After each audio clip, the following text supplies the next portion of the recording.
The big business is the failure of education. So let's not just hear what I got to say. I want to actually share these educational confessionals because I've been getting messages that people like them. And I want to amplify what our educators are saying because it's really, really important. So let me go ahead and share my screen. And this is something that I want to read to you verbatim. This post said, teachers, I need to talk this out. When a teacher calls out in an ESC center classroom, a sub is placed, but the problem is they aren't doing anything. They're told they can't touch the kids, which means they refuse to assist at all. How is that realistic in our type of setting? This leaves paras carrying double, sometimes triple the load, while subs sit back making $20 to $25 an hour. Meanwhile, the kids are running out of class, throwing things, and even putting themselves and others in danger. Just today, I had one student stripping, another in the trash, and instead of stepping in, the subs just called me over. I can't be the para, the teacher, and the bodyguard for two mannequins in the room. It is unsafe. It's exhausting, and it shows the lack of care for both employees and students. So my question is this happening across all ESC classrooms and centers or just ours? Because if not, then this is a much bigger problem. Either way, something has to change. I just want to sit and pause for a moment.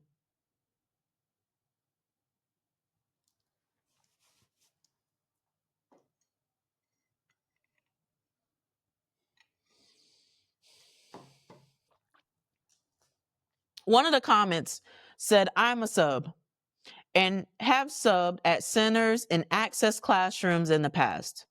What's true is that we cannot touch children. And that's not Kelly policy, but HCPS's. Secondly, communication with paras is key. Anytime I find myself in an ESC classroom, I always ask about the kids and how I can assist. Sometimes the parents have had me execute the plans left by the teachers, and other times they have executed the plans with me providing extra academic support. Also, we don't make $20 to $25 an hour. It's actually less, even with a BA or a BS, which stands for Bachelor of Arts, Bachelor of Science. Another comment says, yes, it is very unfair to the paraprofessionals. I just want to take a moment to uplift the paras that are working so hard in our classrooms and are doing everything that they can for our children, particularly our most vulnerable population of children. It is so difficult to witness and to read some of the things that are posted about these matters, because where's the money going? How is the funding being used? How are we protecting our children?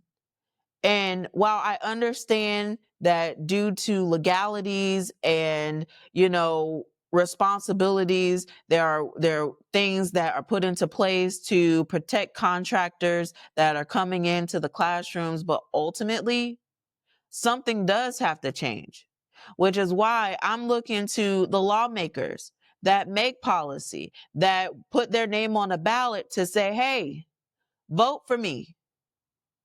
I'm going to be your voice.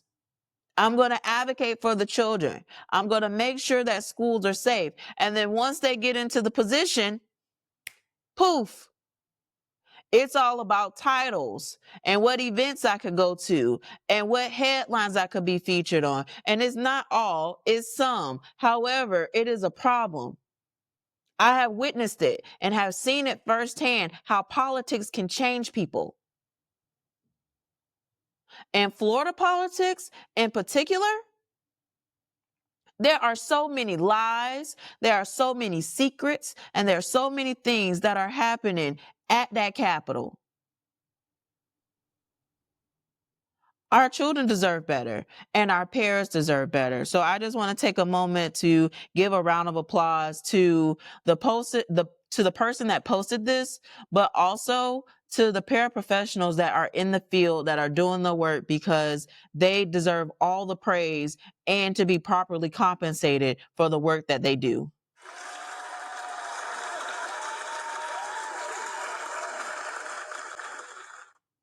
Now, yesterday, Hillsborough County Public Schools had a school board meeting, and it was their first school board meeting since the debacles going back and forth with these book bans, which I'm not going to tackle today because that would make this episode longer than what it needs to be. I'm trying to honor time.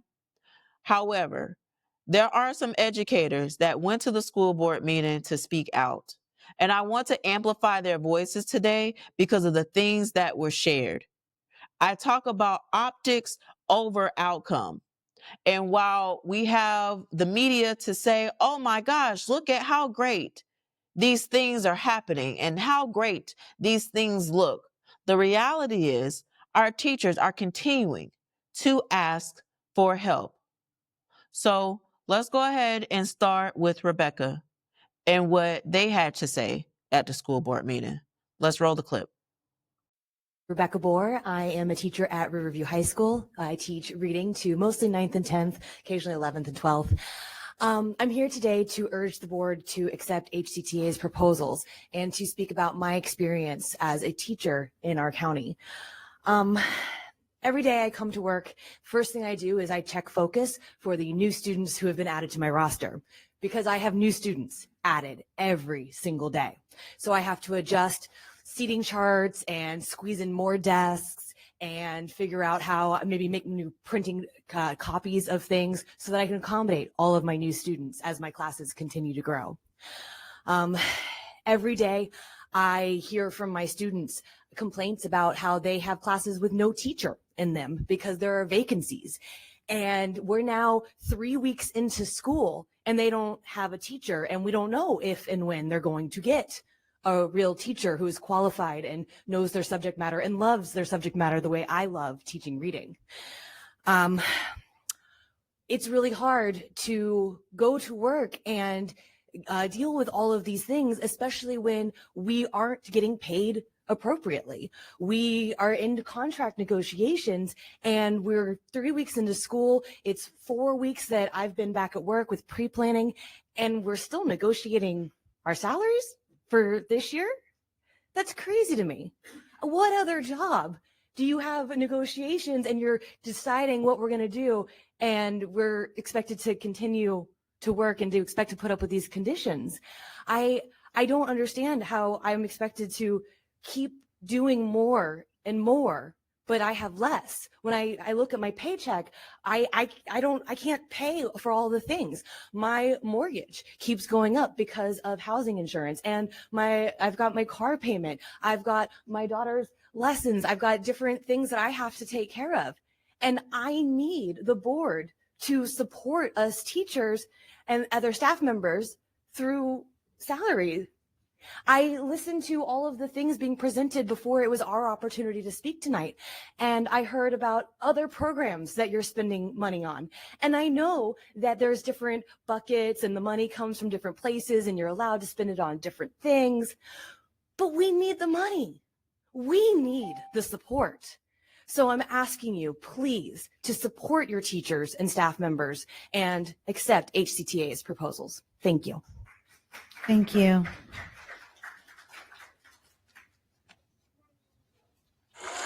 And thank you for coming to speak tonight.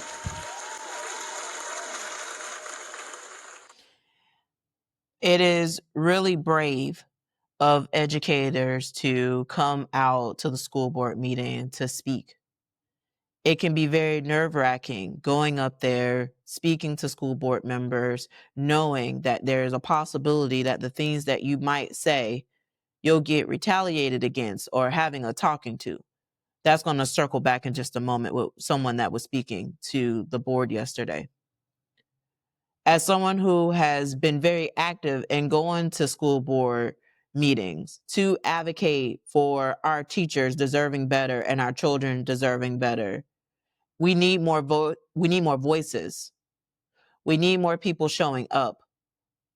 Also, not just showing up, but also recognizing that if we follow the money and we see what's happening, that we have to hold the people accountable who is profiting from the failure in this. And ultimately, this whole system is going to need a radical shift in order for it to be better for our children, particularly our most vulnerable ones. So let's shift to Patrick, because Patrick had a lot to say about what was happening in his world.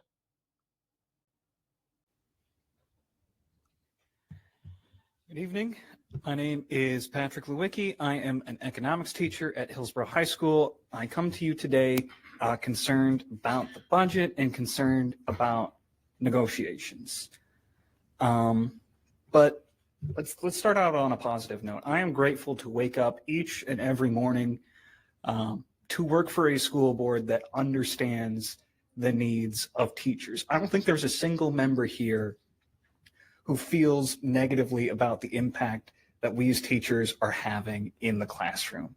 And for that, I am immensely grateful at your compassion. But when I look at this budget, which, I do, because economics teacher, it's kind of in the curriculum a little bit. I don't see the most compassionate budget. I see a budget that's a little bit thin, not because we're uncompassionate, but because we're scared. Because we are scared that funding is going to get cut in the future. Because we're scared that we don't know if we're going to make it as far as funding from the federal government. But folks, we're scared because the buildings that are our public education, that are our institutions, that are democracy, are on fire. And who wouldn't be scared of a fire? It's natural to be scared, to run away from the fire, to make yourself as safe as possible. But the fact is, if nobody stops the fire, the building keeps burning. I wouldn't know what it's like to be a firefighter, but I have to imagine it requires a decent bit of bravery, going in, risking their lives day in and day out to save innocent people and to save those buildings. Our teachers are doing the best we can to be brave in these classrooms to fight these fires of ignorance. And public education funding is the water that can help put out these fires. What the district is doing with this budget is effectively holding back water that we need to fight the fire in hopes that the hydrant will be back up to full tomorrow. I am begging the school board to make the difficult and brave decision. Please do not run away from the fire.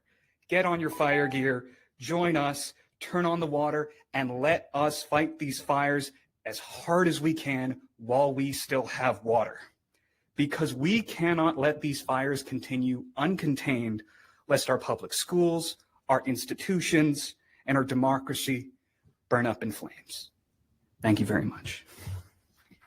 Thank you. Next speaker, please.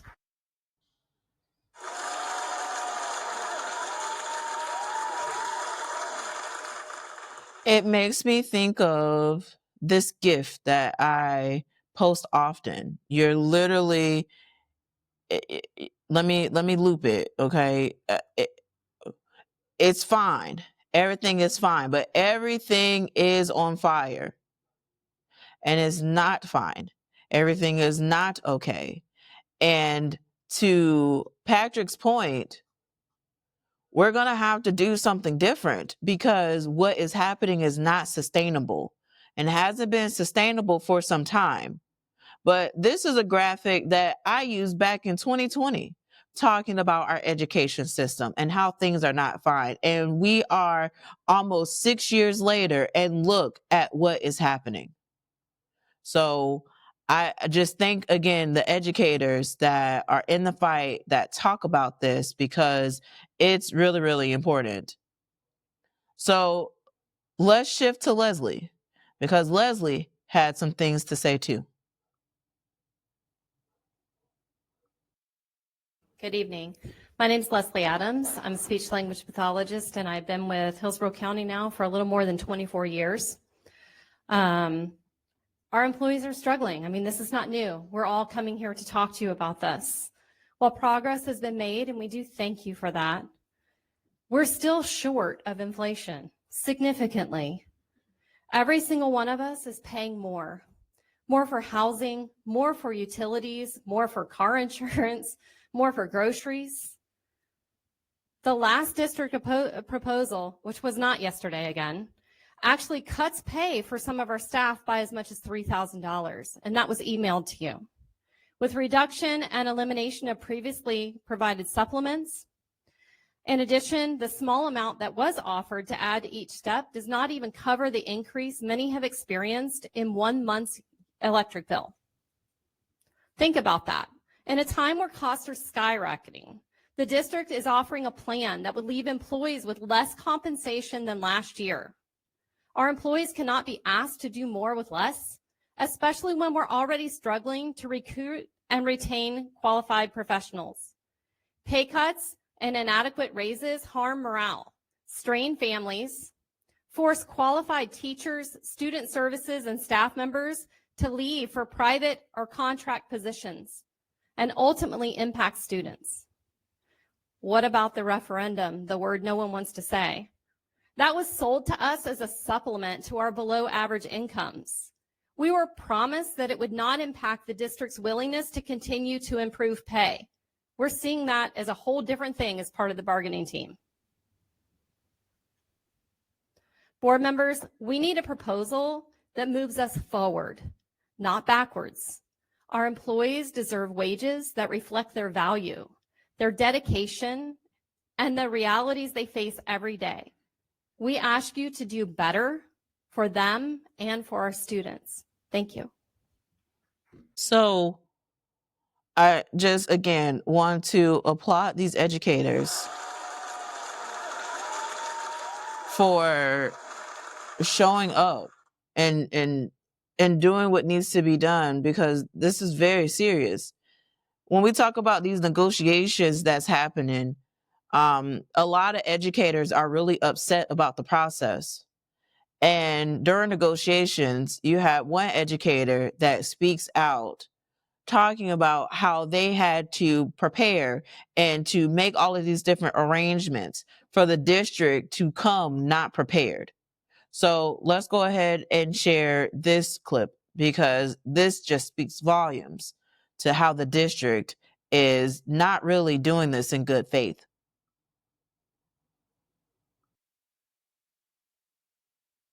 Hi, Carissa Denica from Gaither High School, and I'm a member of the HCTA bargaining team. I wanted to speak about focus training today, but I feel like I need to address frankly, the audacity of the district's bargaining team at our session yesterday first. When instructional members are released to bargaining, I'm not just going to a meeting. I can't just step away from my classroom. I had to create plans. I had to make sure that everything was ready to go. And I teach AP Calculus and AP Stats. There's no quick worksheets that I can just throw at them that they're ready to go. I can't ask Copilot to go and make me some plans either, because it doesn't do math well. I missed another early release Monday and my extra planning time with that. On top of that, I had to arrange childcare because my husband's out of town. I planned everything ahead, even down to making sure that dinner would be ready, be taken care of if bargaining went late into the evening. And why would I do that? I did it because I thought we were going to bargain. I arrived at 11 when I was supposed to, where the support professional bargaining was still occurring. Instructional was supposed to start at noon. It didn't. At 12:30, the teams broke for lunch and caucus.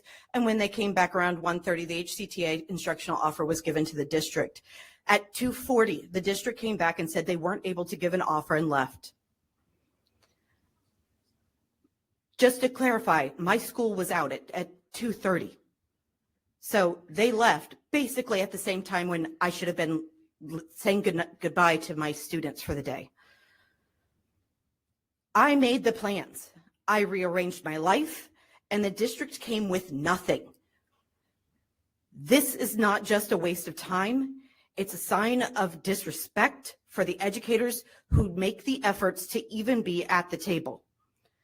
I hope that on Wednesday when we meet again, our time and efforts will not be ignored. I hope that our time and commitment will be honored. And to be clear, not tomorrow, next Wednesday, right?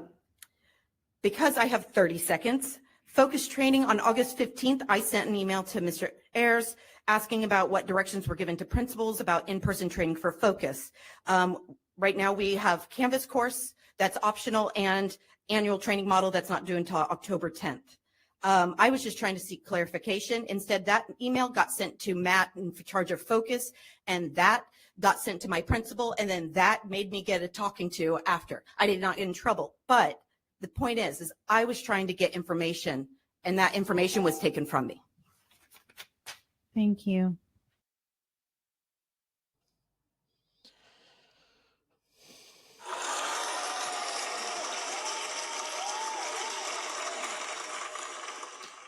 Again, I want to thank all the educators that use their voice, that talk to the school board, that write online, that sends me things, that share things with me, because it is a lot going on. And you can see in Carissa's face and demeanor that they were very frustrated, rightly so, that their time was not honored, and that the district came into negotiations not prepared. And that is very unfortunate, the shifting that they had to do to prepare, and the district wasn't prepared. Another thing that I noted was when questions are asked for clarification, somehow, some way, people will then try to send correspondence to that educator's principal to tell the principal that they need to control their staff members, that they need to make sure that they're going through the appropriate channels. And I'm not sure when we talk about these appropriate channels, what we really mean.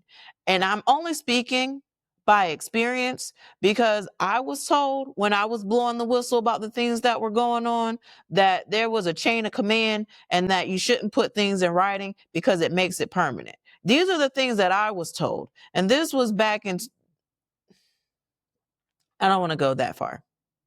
What I do know is that there's a problem with retaliation in climate and culture that needs to be addressed, because that is unacceptable. Morning.